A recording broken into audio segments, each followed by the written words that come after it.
You have stopped hundreds of times this year, but you have almost never recovered. Those are two completely different events, and your body has been keeping score even if you haven't.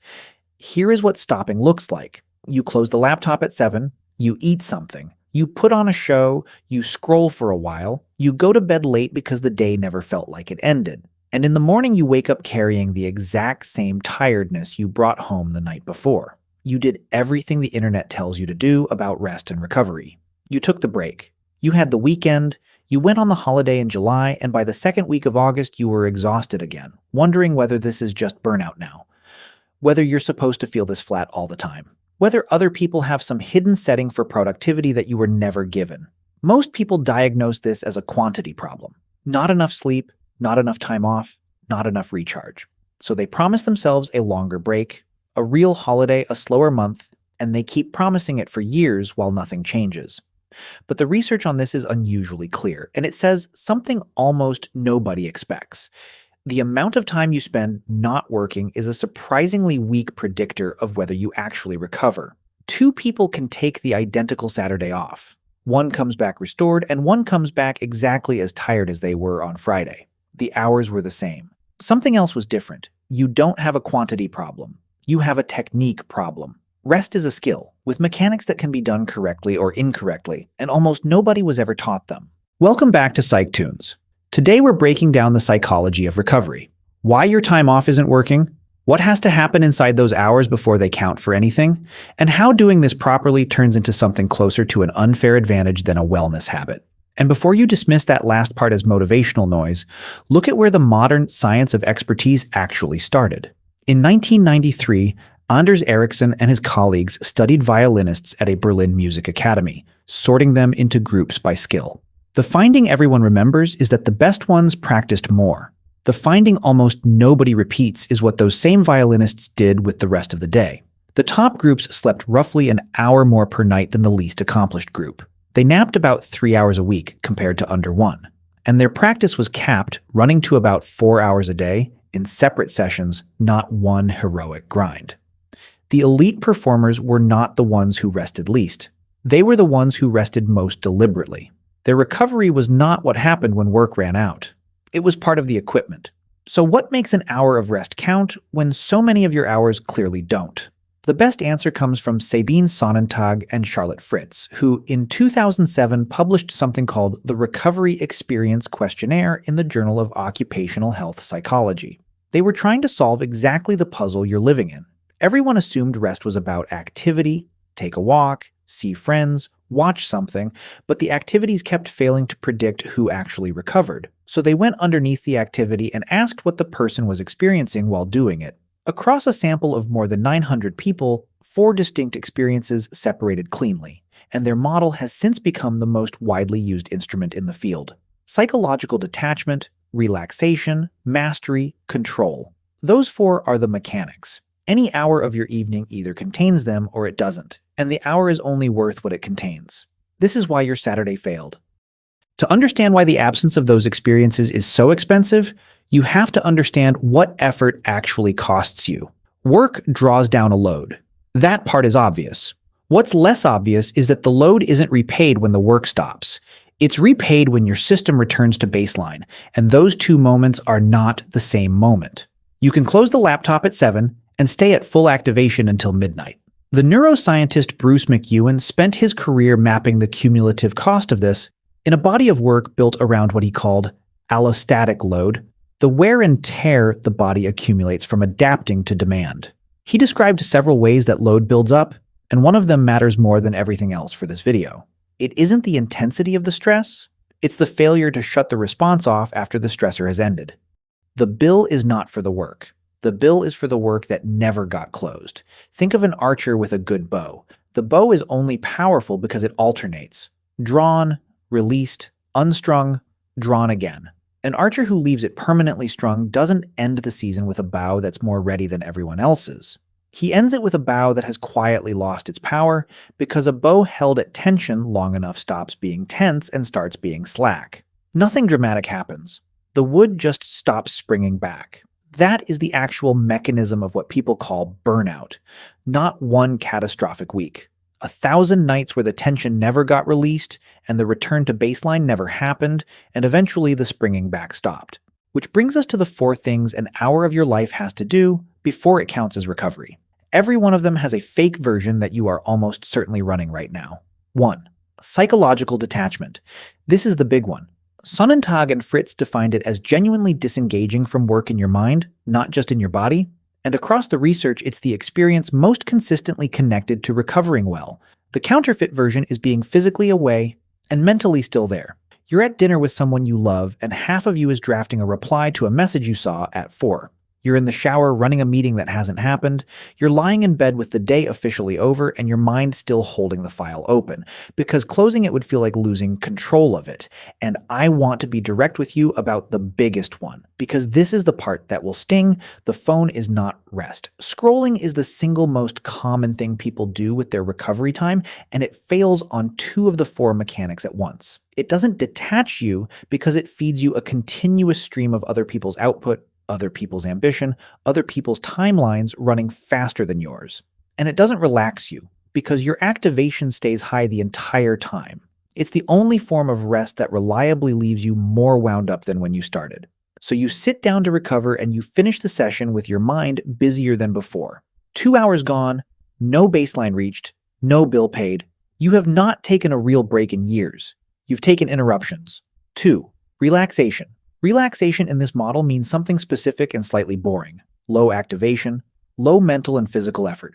Your system actually coming down. The counterfeit is low effort but high activation, and modern life is engineered to sell it to you. The show you watch is stressful. The news you check before bed is stressful. The game raises your heart rate for 2 hours. Nothing about it is hard work, so it looks like rest, and none of it lets your activation fall.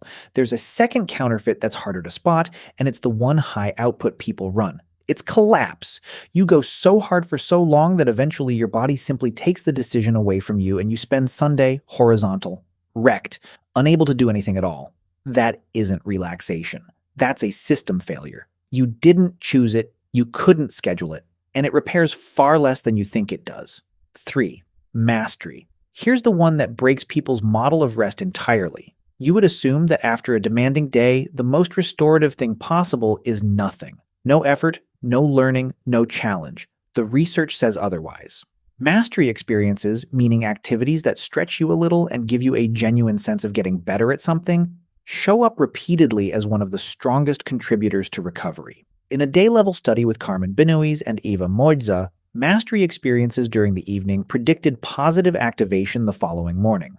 This should be impossible if rest were about conserving energy. It isn't. Recovery is about replacing what a specific kind of demand took from you, and effort you chose in a domain where nobody is grading you, replaces something that passive consumption never touches. The counterfeit here is the belief that any effort at all is a betrayal of your rest. So you spend your free hours on things that ask nothing of you, and you wonder why you feel hollow rather than restored. An hour learning an instrument badly, cooking something you've never made, lifting, climbing, drawing, a language you're terrible at. All of this restores you in a way that 4 hours of scrolling never will.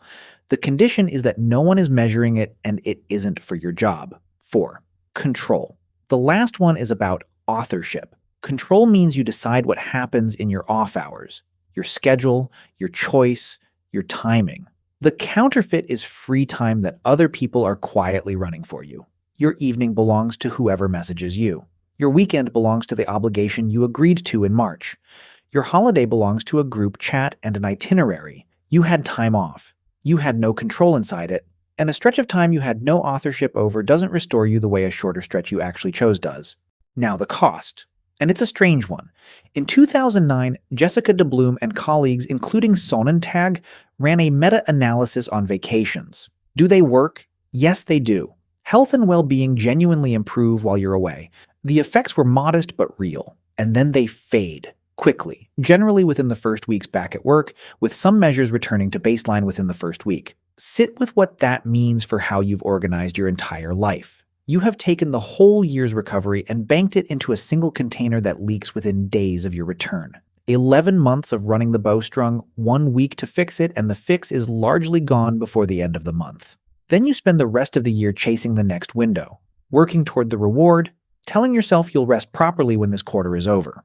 And here's the paradox underneath it. You do all of this to protect your output. You skip the break because there's too much to do.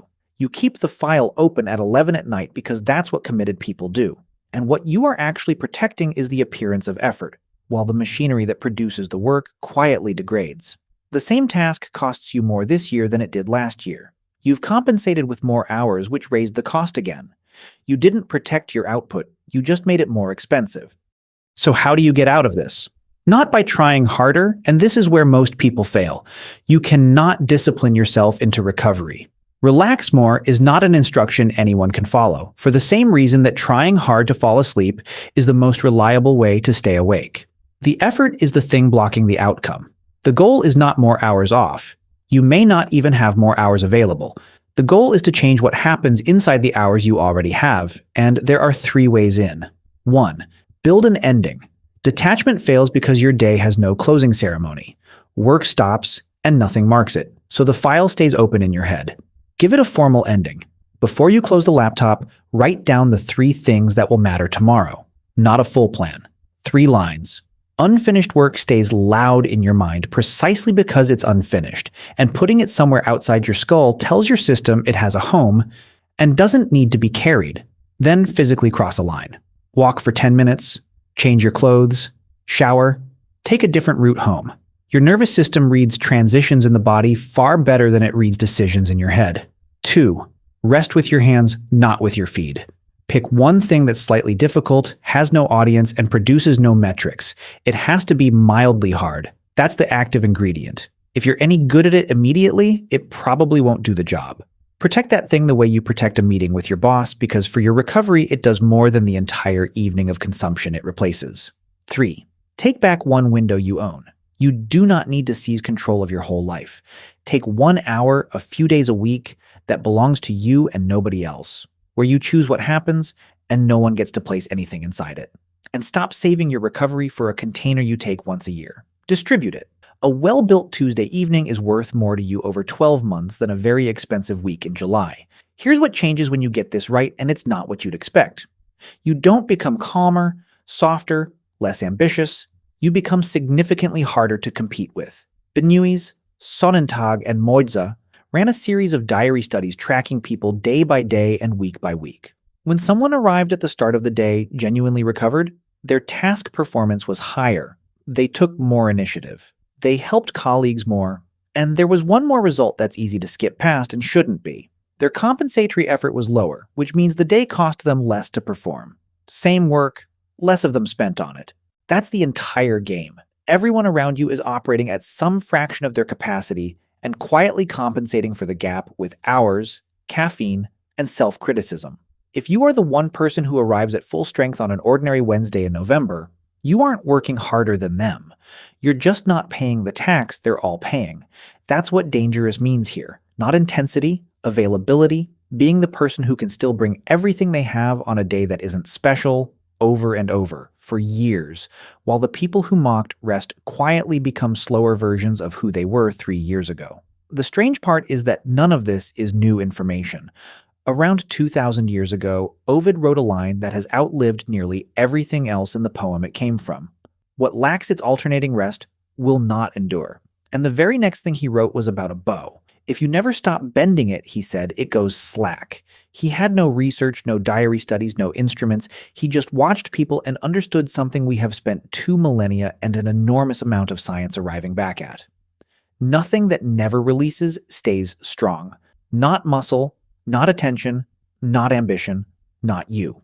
So of the 4 mechanics we went through today, detachment, relaxation, mastery, and control, which one is broken in your life right now? I'd guess detachment for most of you, but I genuinely want to know. Tell me in the comments and be honest about the phone one. And if you recognized yourself in this, understand that you're not lazy and you're not weak. You were never taught the technique. Almost nobody was.